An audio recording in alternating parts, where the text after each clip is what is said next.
Alright guys, welcome back to another Horror Room movie review, and today is the start of a brand new series, and as you can see, it is the Wrong Turn series. This poster was a pain in the ass to get up, by the way. I really hope it doesn't come down while I'm making this video, but I decided I wanted to do these movies next because I had a lot of requests to do this series, and I also had a lot of requests to do Jeepers Creepers. So I plan to do these movies and then Jeepers Creepers. Jeepers Creepers is like 2 movies, I think, so I've never seen those movies either. But Wrong Turn I have watched. I think I watched the first 3. I can't really remember the third one, but I did enjoy the first 2, and when I was looking this up, I was surprised to find out there was 5 of them. I didn't even know they were still making these movies, but apparently the 5th one just came out. So yeah, Wrong Turn's been going for a while, I guess. But something else I was thinking about, Jeepers Creepers doesn't really go with the whole Wrong Turn theme. So what I want to do is I want to do Wrong Turn and Jeepers Creepers, but I was thinking what really goes with Wrong Turn is The Hills Have Eyes. And this just came to me today. It was so obvious, I have no idea why I didn't think about this earlier, but The Hills Have Eyes would be a great movie to follow this one. So what I'm going to do is I'm going to get the Hills Have Eyes poster and put it next to this one. And then I'm going to continue doing these Jeepers Creepers and then the Hills Have Eyes. But yeah, it kind of goes with the whole inbred cannibal family. So on to Wrong Turn. God, this movie makes me feel old. I cannot believe this came out in 2003. It's been almost 10 years since this came out. It really surprised the hell out of me. But I remember watching this movie. I really liked it. Problem is, I just watched it again tonight, and it didn't really hold up all that well. And I don't know if it's because I've seen it too many times. I mean, they always play it on TV, or what it is, but it's a good movie, and if it's the first time you've ever watched it, I can see how it is pretty amazing.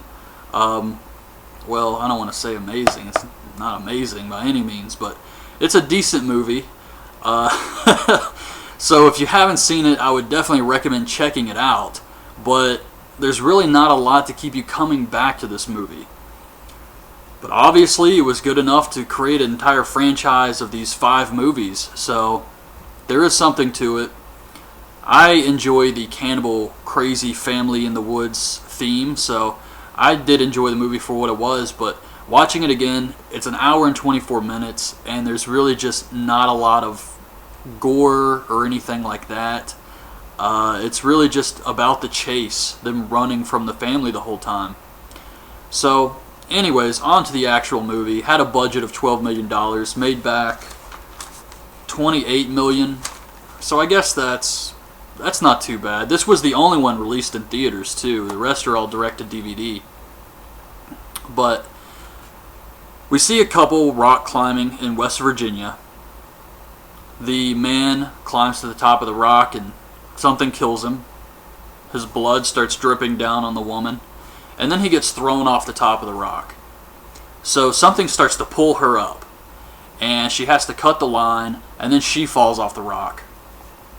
So she tries to run back to the car to escape, and she trips on this barbed wire trip line, and something just pulls her back. We don't see what it is. So then it cuts to the main character, which is this guy, Chris, who is played by Desmond Harrington, also known as Detective Quinn off of Dexter. And he's driving, and we hear a report on the missing couple on the radio. And he gets stuck in traffic after a 18-wheeler wrecked and spilt some chemicals. Now, I do remember a lot from the second movie with Henry Rollins where they're shooting a reality show, and I think at the end there's like a scene where a cannibal woman is feeding a baby this bottle, and it's got like this green ooze in it from the river. And I remember that scene so much that as soon as I was watching this and they said the chemicals, I was thinking, okay, that's in this movie, that happens at the end, but no, it doesn't. So I don't know if they bring that back for the second one, or they just never really did anything with it, but I was thinking maybe this movie is where they set up the chemicals, so not only are they just crazy inbred cannibals with superhuman strength, but now they're juiced up on chemicals.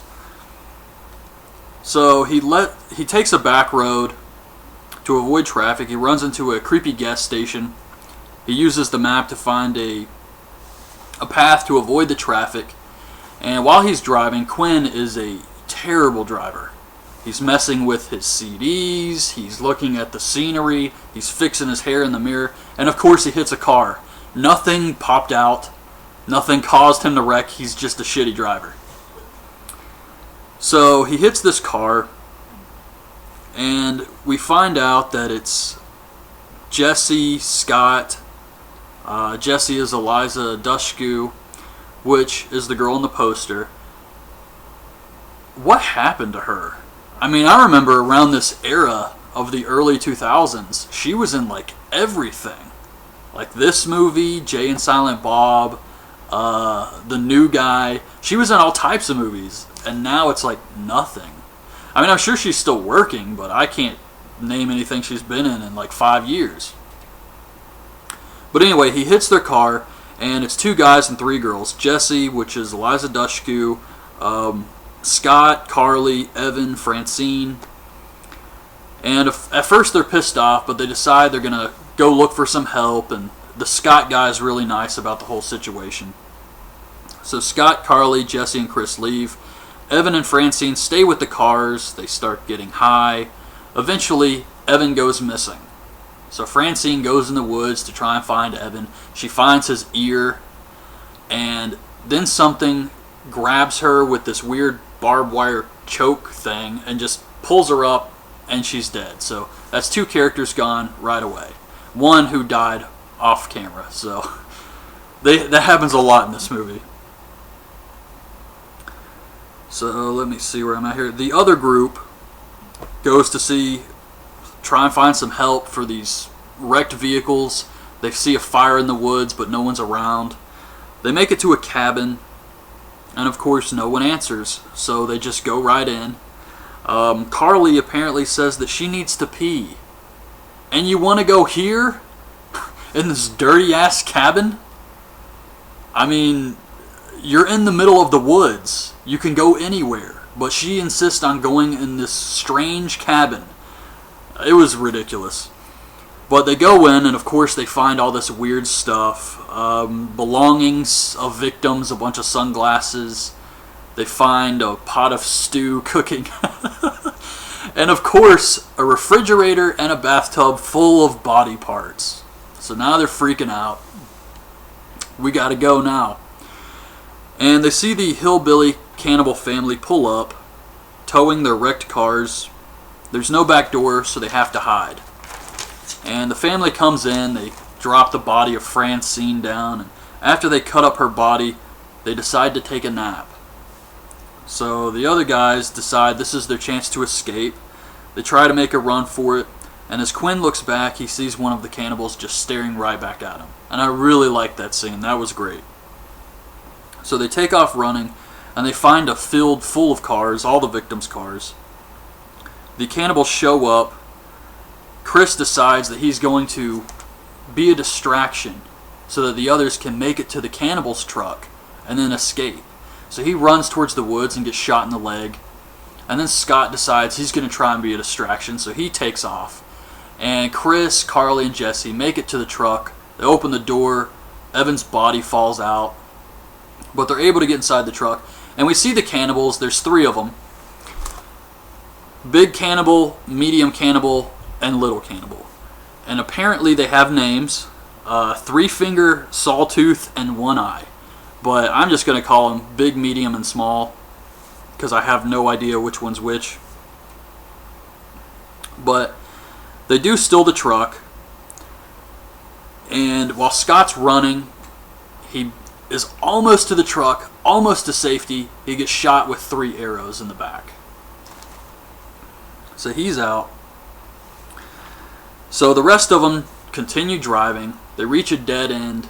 The truck gets stuck, so they take off on foot. I noticed they left the headlights on. That just drives me insane when that happens in movies. I hate it whenever they leave the headlights on in a car, and I also hate it whenever they leave a bathtub running. That's just something that when I'm watching a movie, no matter what type of movie, it just always drives me nuts when they leave the bathtub on. But anyways, they take off on foot, they dodge a bear trap, and Carly starts laughing. So she's starting to lose it. Go get your boy, 'cause he's bugging. And they come across a watchtower. They find some medical supplies for Chris's leg. But he's a medical student, so he can fix himself up. He's good to go, even though he was shot in the leg. They find a radio, and it's nighttime now. So the cannibals hear the radio go off, and they try to climb the watchtower. And Chris pushes this giant steel cabinet across the little trap door. And for some reason, the cannibal reaches his hand in through the trap door, even though he can't open it. So of course Chris just stomps on his hand.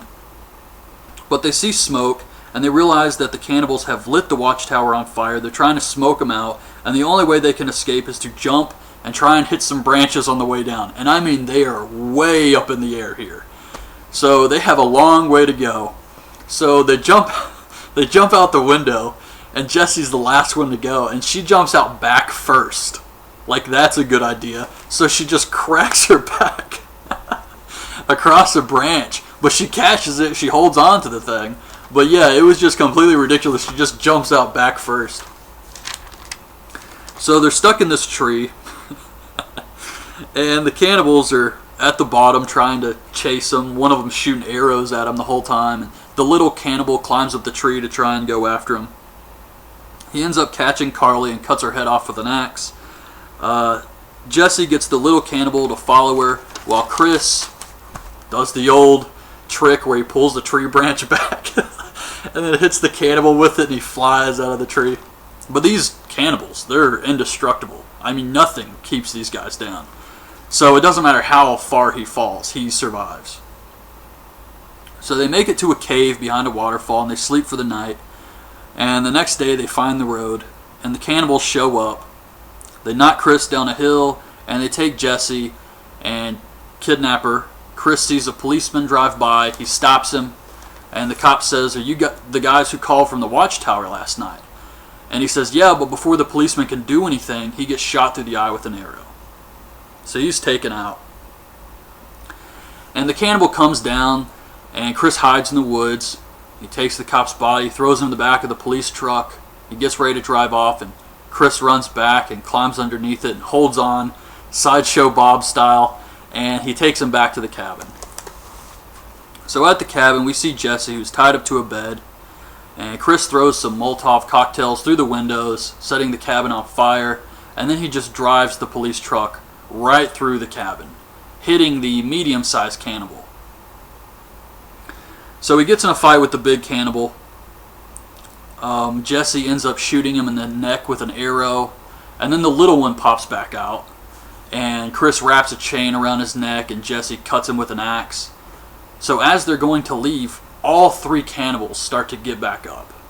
Like I said earlier, these guys are indestructible, so nothing really keeps them down. So Chris turns around and shoots the gas tank on the back of the police truck and blows up the cabin. They steal the tow truck, and they leave, and they stop back by the creepy gas station. And the guy who works there runs inside thinking it's the cannibals, but Chris gets out of the car, walks up to the map, and just takes it this time, and they drive off. And the last thing we see is another policeman checking the remains of the cabin that exploded, and a burnt cannibal, still not dead, I think it was the little one, pops up and hits him with an axe. And that's how the movie ends. So, not really a bad movie. It's good the first time you watch it, but after that, it's just, I don't know, over time, it's really nothing you want to keep going back to watch over and over again. But yeah, if you've never seen it, I definitely recommend checking it out. So I'm looking forward to the next one, because I did enjoy that one a lot. And I'm looking forward to 3, 4, and 5, because I haven't seen those, and I'm interested to see what exactly they ended up doing with this franchise. So yeah, that's my review of Wrong Turn. Hope you guys liked this video. Leave your thoughts on this movie in the comments below, and I'll be back next week with Wrong Turn 2. So, thanks for watching. Bye.